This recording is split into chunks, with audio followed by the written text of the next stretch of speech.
Everyone welcome back to my channel. This is Priya. I hope all you good and fine. So आज के video में हम discuss करेंगे, continue करते हैं असेसमेंट फॉर लर्निंग के यूनिट वाइज क्वेश्चंस हम डिस्कस कर रहे थे, इंपॉर्टेंट क्वेश्चंस। तो जैसे कि आपको पता है कि CRSU यूनिवर्सिटी की अभी डेट शीट नहीं आई है। मोस्ट प्रोबेबली आपकी अब जो वीक आएगा संडे के बाद आपकी डेट शीट आ सकती है। तो हम अपने आप को प्रिपेयर करेंगे। हमने नॉलेज एंड करिकुलम के जो सब्जेक्ट्स हैं यूनिट वाइज हमने क्वेश्चन डिस्कस किए थे। एंड असेसमेंट फॉर लर्निंग के हमने first and second unit discuss कर ली थी कि कौन कौन से इंपॉर्टेंट क्वेश्चंस आपके बन सकते हैं, ताकि आप जब पेपर की प्रिपरेशन करो तो एक दिन में ही आप अच्छे से उन क्वेश्चंस को ही पढ़ के जाओ, तो आप कम से कम 5 क्वेश्चंस तो अटैम्प्ट कर सको। जैसे कि आपको पता है जो पैटर्न है वो चेंज हो चुका है। बाकी जब कोई नोटिफिकेशन आएगा CRSU यूनिवर्सिटी से रिलेटेड उसको डिस्कस करेंगे। तो जैसे आपको पता है MD यूनिवर्सिटी का आज असेसमेंट फॉर लर्निंग का पेपर था। आई होप बच्चों का पेपर अच्छा गया हो। तो प्लीज़ क्वेश्चन पेपर मुझे सेंड कीजिए ताकि मैं क्वेश्चन पेपर डिस्कस कर सकूं, जो CRSU के बच्चे हैं जिनके एग्ज़ाम्स अभी नहीं हुए हैं, ताकि उनको आइडिया लग जाए। ठीक है, तो हम यूनिट थर्ड डिस्कस करते हैं कि कौन कौन से आपके इंपॉर्टेंट क्वेश्चंस बन सकते हैं। तो विदाउट टाइम वेस्टिंग स्टार्ट करते हैं वीडियो को। तो जैसे कि आप देख रहे हैं यूनिट थर्ड आपकी new trends and issues in assessment पे बेस्ड है। तो इसमें आपके काफ़ी क्वेश्चंस बन सकते हैं, जो लॉन्ग क्वेश्चंस हैं हम डिस्कस कर लेते हैं। पहला आपका बन सकता है सेमेस्टर सिस्टम पे ही, क्योंकि आपका जो चैप्टर शुरू होता है उसकी फर्स्ट हेडिंग ही आपकी सेमेस्टर सिस्टम से स्टार्ट होती है। तो आपका ये क्वेश्चन बन सकता है, what do you mean by semester system, give its importance in assessment, या इसके एडवांटेज एंड डिसएडवांटेज आपसे पूछ सकते हैं। तो ये क्वेश्चन आपका बन सकता है यूनिट थर्ड से। नेक्स्ट आपका ये बन सकता है कि describe online examination system, question bank और ओपन बुक सिस्टम। तीनों का आप मीनिंग लिखिए, ये भी आ सकता है, और तीनों के एडवांटेज डिसएडवांटेज भी आ सकती हैं। ठीक है, जो इंपॉर्टेंट है हम वही डिस्कस करेंगे। बाकी आप जो क्वेश्चन बच जाएंगे हेडिंग्स के, उसको आप गो थ्रू कर लीजिएगा, क्योंकि वो शॉर्ट क्वेश्चंस में आ सकते हैं। ठीक है, नेक्स्ट आपका बन सकता है ICT के ऊपर। जैसे कि आप देख रहे हैं use of ICT in learning and teaching पे आ सकता है। ICT आपने फर्स्ट ईयर में भी काफ़ी पढ़ा था, तो ये कोई मुश्किल नहीं, इंफॉर्मेशन एंड कम्युनिकेशन टेक्नोलॉजी। तो आपका ये क्वेश्चन इस पर भी आ सकता है, discuss the use of ICT in learning exercises for language. ठीक है, तो ICT का आप मीनिंग पढ़ेंगे, उसका यूज़ क्या है आपकी लर्निंग में, उस पर आपका क्वेश्चन बन सकता है। तो यही इंपॉर्टेंट क्वेश्चन हैं जो आपके 16 मार्क्स के बन सकते हैं।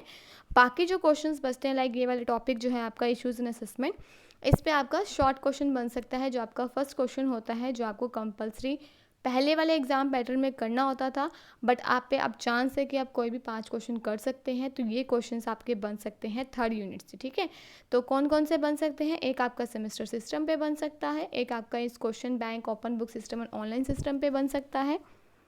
हाँ, एक आपका डायग्नोस्टिक एंड रेमीडियल टीचिंग पे बन सकता है। ये भी इंपॉर्टेंट क्वेश्चन है, ये रह गया। What do understand by remedial teaching, इसकी सिग्निफिकेंस क्या है, हेल्पफुल कैसे है आपका, ये सारा आएगा। डायग्नोस्टिक एंड रेमीडियल आपका एक ही टॉपिक है। ठीक है, जब आप बुक में पढ़ोगे ना, आपको एक साथ हेडिंग मिलेगी, remedial and diagnostic teaching for qualitative assessment. तो ये क्वेश्चन भी आपका बन सकता है। नेक्स्ट हमने डिस्कस किया ICT पे। तो ये आपके यूनिट थर्ड से क्वेश्चन बन सकते हैं। नेक्स्ट चलते हैं यूनिट फोर्थ पे। तो यूनिट 4 जैसे कि आपको पता है स्टैटिस्टिक्स पे बेस्ड है।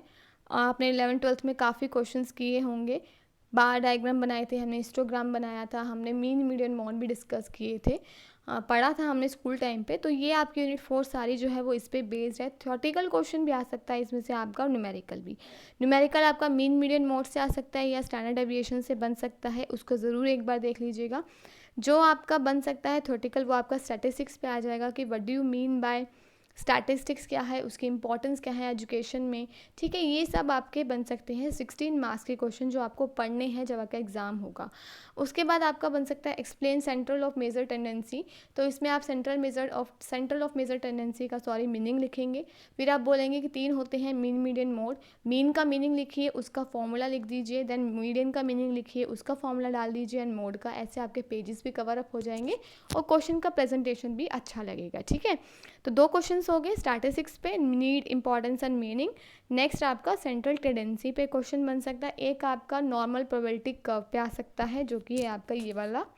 नॉर्मल प्रोबेबिलिटी कर्व भी हमने 11th-12th और बीकॉम में काफ़ी स्टूडेंट्स अगर जिन्होंने बीकॉम करी है हमने पढ़ा था। ठीक है, तो एक क्वेश्चन आपका इससे बन जाएगा, what do you mean by normal probability curve क्या होता है। ठीक है, and describe it's concepts and characteristics पे आ जाएगा।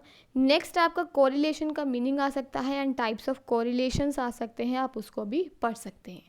तो 4 क्वेश्चन इंपॉर्टेंट हो गए। स्टैटिस्टिक्स आप ज़रूर पढ़िए, इसका मीनिंग इंपॉर्टेंस, सेंट्रल टेंडेंसी का मीनिंग इंपॉर्टेंस पढ़िए, उसके बाद आप नॉर्मेबिलिटी कर्व का पढ़िए और कोरिलेशन। बाकी जो बचते हैं वो आपके न्यूमेरिकल हो जाते हैं, लाइक बार डायग्राम वगैरह आप बस एक बार देख लीजिएगा कि कैसे बनाया हुआ है, स्टेप्स वगैरह। नेक्स्ट आपका कोरिलेशन पे भी या फिर जो आपके स्टैंडर्ड डेविएशन है उसके आप फॉर्मूले पढ़ लीजिएगा, क्योंकि आपने 12th में भी किया है, तो मुझे नहीं लगता ये डिफ़िकल्ट होगा स्टूडेंट्स के लिए। तो आज हमने यूनिट 3 के इंपॉर्टेंट क्वेश्चंस डिस्कस कर लिया, यूनिट 4 की। तो आपका असेसमेंट फॉर लर्निंग जो है वो कवर अप हो चुका है। हम जल्द से जल्द सेकेंड ईयर के जो स्टूडेंट्स के एग्ज़ाम्स होने वाले हैं CRSU यूनिवर्सिटी के, हम सारे सब्जेक्ट्स को जल्दी से जल्दी डिस्कस आउट करेंगे। और जो बीएड फर्स्ट ईयर की डेटशीट आई है MD यूनिवर्सिटी की, आज जो उन्होंने रिवाइज़ करी है कि अब 30 अगस्त से उनके एग्ज़ाम्स हैं, तो उनके भी इंपॉर्टेंट टॉपिक्स हम कल से डिस्कस करना स्टार्ट करेंगे। तो जो चैनल पे न्यू है मेरे, तो प्लीज़ चैनल को सब्सक्राइब कर दीजिए ताकि आपको सारी न्यू नोटिफिकेशंस मिलती रहे। बाकी हम बीएड फर्स्ट ईयर के क्वेश्चंस भी डिस्कस करते रहेंगे साथ साथ, क्योंकि पिछली बार MCQ हुए थे, तो MCQ की वीडियोस आपको मेरी प्लेलिस्ट पे जाके मिल जाएंगी। बट इस बार जैसे कि आप सबको पता है डिस्क्रिप्टिव पेपर हो रहे हैं, तो हम क्वेश्चंस डिस्कस करेंगे यूनिट वाइज, ठीक है। तो कल हम चाइल्डहुड एंड ग्रोइंग अप के इंपॉर्टेंट क्वेश्चंस डिस्कस करेंगे और क्रिएटिंग एंड इंक्लूसिव के भी इंपॉर्टेंट क्वेश्चंस डिस्कस करेंगे, जो CRSU यूनिवर्सिटी के एग्जाम्स होने वाले हैं उन स्टूडेंट्स के लिए, ठीक है। बाकी MDU के सेकेंड ईयर के एग्ज़ाम्स चल रहे हैं, आई होप बच्चों के एग्ज़ाम्स अच्छे जा रहे हो। मैं फिर से कह रही हूँ, जिनके पास क्वेश्चन पेपर है तो मुझे प्लीज़ उसको सेंड कीजिए ताकि मैं उसको डिस्कस कर सकूँ, ताकि जो CRSU के एग्ज़ाम्स होने वाले हैं उनको आइडिया लग जाए। तो आज के लिए बस इतना ही।